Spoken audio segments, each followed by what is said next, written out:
안녕하십니까, 윤석병 변호사입니다. 날씨가 갑자기 추워져가지고 저도 지금 감기에 걸려서 목소리가 조금 탁합니다. 이해해 주시길 바라고, 오늘은 급여소득자의 그 회생에 대해서 말씀을 드리겠습니다. 급여소득자는 급여를 받는 거죠. 그 직종을 가리지 않고 회사원이 됐든 또 전문직이라고 하더라도 급여를 받는 변호사, 급여를 받는 의사, 봉직의 뭐 이런 경우에 이제 채무를 조정할 필요가 있을 때 취한 절차가 그 이제 회생 절차가 되겠는데, 기본적으로 급여 소득자는 선택을 할 수 있는 것이 개인 회생과 일반 회생이라고 하는 절차를 이제 선택을 할 수가 있습니다. 선택 요건으로는 개인 회생 절차가 이제 가장 유리합니다. 채무자에게는. 그런데 개인 회생은 담보 채무가 10억 원 이하여야 하고, 그리고 무담보 채무가 5억 원 이하일 때 개인 회생 절차를 신청할 수가 있습니다. 그리고 이 무담보 채무가 10억 원을 초과하거나, 그리고 무담보 채무가 5억 원을 초과하거나 담보 채무가 10억 원을 초과할 경우에는 일반 회생을 신청해야 됩니다. 개인 회생을 신청할 수가 없습니다. 그래서 만약에 봉직의 의사 선생님이 이제 회생을 신청해야 되는데 그 채무가 7억이다 그러면 개인 회생을 신청할 수가 없고 일반 회생을 신청해야 됩니다. 개인 회생과 일반 회생의 차이는 이제 변제 기간이 개인 회생은 3년 또는 5년으로 정해져 있고, 일반 회생은 다른 법인 회생이나 간이 회생 절차에 준해서 10년입니다. 통상 10년간 변제를 해야 됩니다. 그리고 이제 민감한 것이 이제 배우자 재산에 대해서 살펴보는 건데, 개인 회생 절차에서는 배우자가 보유하고 있는 재산, 부동산, 자동차, 보험, 실무상으로 요 세 가지 정도는 원칙적으로 그 개인 회생을 신청한 채무자에게 배우자 재산의 50% 가치를 출연을 해야 됩니다. 이게 무슨 말이냐면, 남편이 개인 회생을 신청했다 그러면 배우자가 1억짜리 아파트를 가지고 있다. 그랬을 때 5천만 원어치는 개인 회생을 신청한 남편의 그 회생 재단에다가 출연을 해서 채권자들에게 변제될 수 있는 재원으로 써야 된다는 뜻입니다.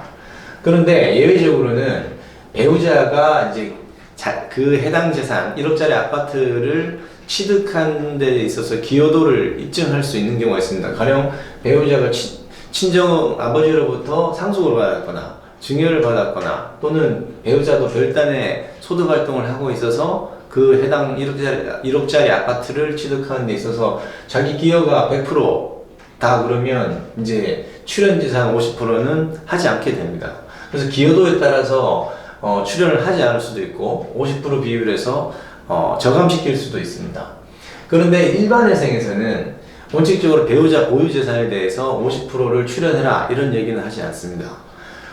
근데 다만 예외적으로 회생 신청을 하거나 그 전에 그 이제 남편 재산을 아내에게 이렇게 등기를 이전한다든지 그렇게 해서 이제 사행위가 되는 경우, 편파적인 행위가 되는 경우, 강제집행을 면하기 위해서 명의를 변경한 경우, 이런 것들은 이제 취소 대상입니다. 취소돼서 100% 이제 그 남편 채무 변제하는 재원으로 쓰이게 됩니다. 차이점은 이런 것이고, 이제 변제금인데, 변제금은 보통 개인회생 절차에서는 신청서를 접수할 때 동시에 변제 계획까지 작성해서 제출하게 되는데, 법정 최저 생계비를 초과한 금액만큼만 변제하게 됩니다. 예를 들어서 그 월 법정 최저 생계비는 부양가족 숫자를 기준으로 해서 해마다 그 정해지고 있는데, 예를 들어 부양가족이 3명일 경우에는 한 240여만 원 정도 이렇게 되는 것으로 표를 봐야 되는데, 그 금액이 정해져 있습니다. 그러면 400만 원을 벌면, 만약에 이제 법정 최저 생계비가 240만 원이다. 그럼 160만 원이 변제금으로 정해지는 것이고, 일반 회생의 경우에는 이렇게 기계적으로 도식화되지는 않고 적절한 그 생계비가 조정이 가능합니다. 가장 큰 차이점이 이런 것에 있고, 그리고 개인회생 절차가 종결되는 데 있어서는 보통 이제 개인회생 절차는 그 신청해서 개시결정 받는데 3, 4개월 걸리고 변제 계획안이 인가를 받는 한 1년 정도 걸립니다. 그리고 나서 이제 3년이면 36회죠. 5년이면 60회가 될 테고, 그렇게 해서 변제를 다 완료하고 나면은 법원에서 남는 채무에 대해서 면책 결정을 해주면 종결이 되는 것이고, 일반회생은 변제 계획안을 제출하고 채권자들로부터 동의를 받아야 됩니다. 담보권자 그룹에서는 4분의 3 이상 동의를 받아야 되고, 무담보 채권자 조에서는 3분의 2 이상 동의를 받아야 됩니다. 그러니까 10년간 분할 변제하고 못 갚는 채무는 면제를 하겠다, 이런 이제 변제 계획안을 냈을 때 채권자들이 그것에 동의를 해주고 인가 결정을 받은 후 그 다음에 변제가 시작되거나 아니면 변제 가능성이 굉장히 높아 보이거나 할 때 조기 종결 결정 신청 같은 것을 보통 하게 되는데, 그때 이제 법원으로부터 조기 결정을 받게 되면 회생 절차에서 벗어나게 되고, 그 다음부터는 이제 10년 분할 상환 계획대로 변제해 나가시면 되고, 법원의 관리 감독에서 벗어나게 됩니다.